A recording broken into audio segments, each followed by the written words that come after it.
आज के मेहमान हैं नीलेश शाह, कोटक एएमसी के एमडी एंड सीईओ। नीलेश भाई, गुड मॉर्निंग, बहुत बहुत शुक्रिया। पिछला एक डेढ़ महीना काफ़ी उतार चढ़ाव भरा रहा बाजार के लिए, लेकिन नेट नेट देखा जाए तो बाजार बहुत बढ़िया तरीके से प्रदर्शन किया है। यहाँ से अगर हम आगे देखें तो बजट एक इम्पॉर्टेंट ट्रिगर है और एक इम्पॉर्टेंट पॉइंट है। नई दिल्ली में प्री बजट कंसल्टेशन ऑलरेडी शुरू हो गए हैं। आप भी हाल ही में फाइनेंस मिनिस्टर जी से मीटिंग करके आए हैं। आपको क्या रुख दिख रहा है कि बजट में क्या प्रो ग्रोथ स्टांस रहेगा या बाजार की जो एक चिंता है कि शायद थोड़ा सा पॉपुलिज्म की तरह टिल्ट हो जाए पॉलिसी मेकिंग, क्या कहना होगा आपका?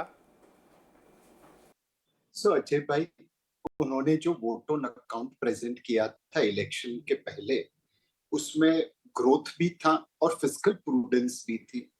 और हमारी रिकमेंडेशन ऑनरेबल फाइनेंस मिनिस्टर से यही थी कि आपने इतना अच्छा काम किया है, बस उसी को आप आगे जारी करते रहें। ग्रोथ के ऊपर भी ध्यान दीजिए, एक बॉटम एंड कंजम्पशन को बूस्ट की जरूरत है, रूरल इकोनॉमी को एक बूस्ट की जरूरत है, उसके लिए कुछ प्रावधान करिए।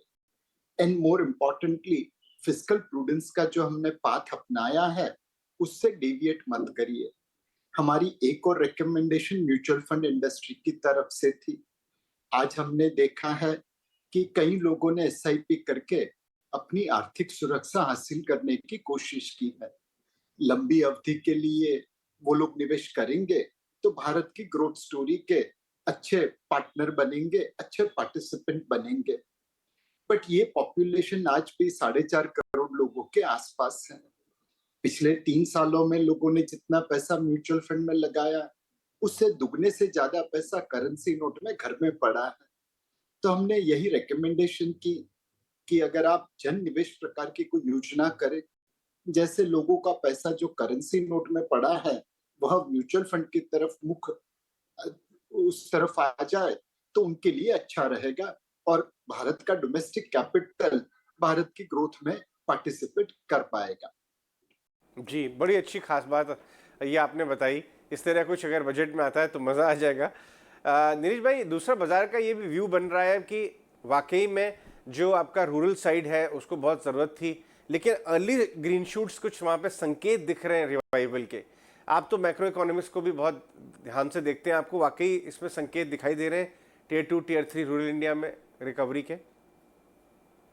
तो अनडाउटेडली अजय भाई, थोड़ा थोड़ा ग्रीन शूट्स दिखना चालू हुआ है। जनरली इलेक्शन के समय पैसों का सर्कुलेशन बढ़ जाता है, सरकार भी खर्चा करती है, लोग भी खर्चा करते हैं, एक उसका बेनिफिट मिलना चाहिए। दूसरा, बारिश इस बार अच्छी होने की उम्मीद है और एमएसपी रिविजन्स भी जो हुए हैं उस वजह से ज्यादा पैसा रूरल इकोनॉमी में जाएगा। तीसरा चीज हमने देखा है कि रूरल इंडिया में जो कंपनी इनोवेटिव है, जो नए प्रोडक्ट लॉन्च कर रही है, नई मार्केटिंग टेक्निक यूज कर रही है, नए डिस्ट्रीब्यूशन के सेंटर्स खोल रही है, उनको वॉल्यूम ग्रोथ दिख रहा है।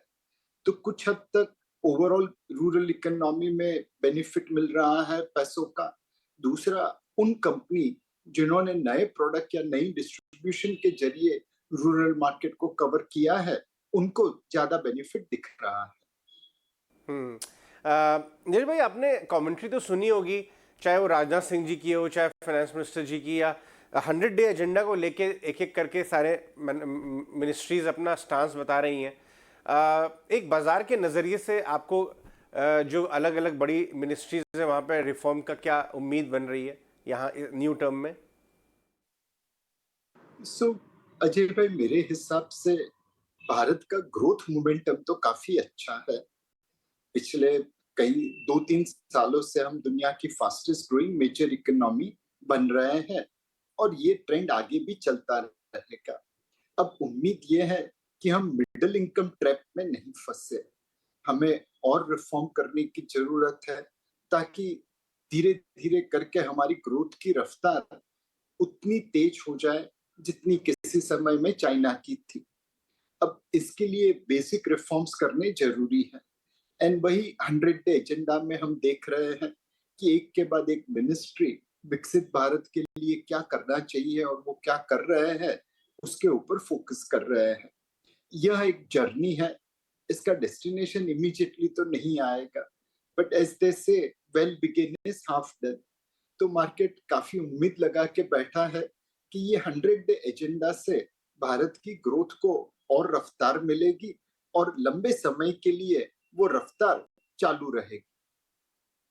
आपकी बाजार पे क्या व्यू बन रही है इस समय? जो बाजार का स्तर है या फिर बाजार की जो इस समय हाल है, आपको लग रहा है अर्निंग मोमेंटम जो है फर्स्ट क्वार्टर में भी या आगे चलते हुए थोड़ी लंबी अवधि में भी बरकरार रहेगा कि बाजार को पकड़ के रखे?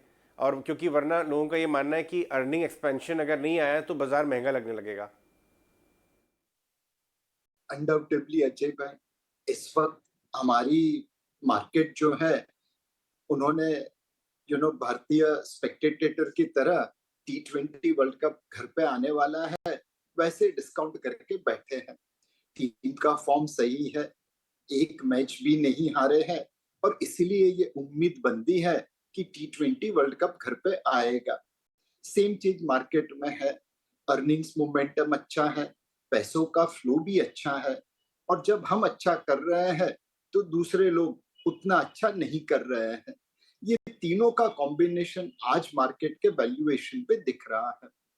मार्केट ये उम्मीद लगा के बैठा है कि आज नहीं तो कल फेड ब्याज की दरें काटेगा, उससे इमर्जिंग मार्केट में पैसों का फ्लो बढ़ेगा और भारत को बेनिफिट मिलेगा।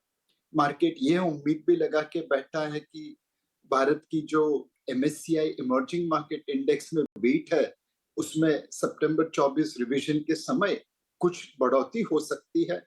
उस वजह से भी FPI का फ्लो भारत में बढ़ सकता है।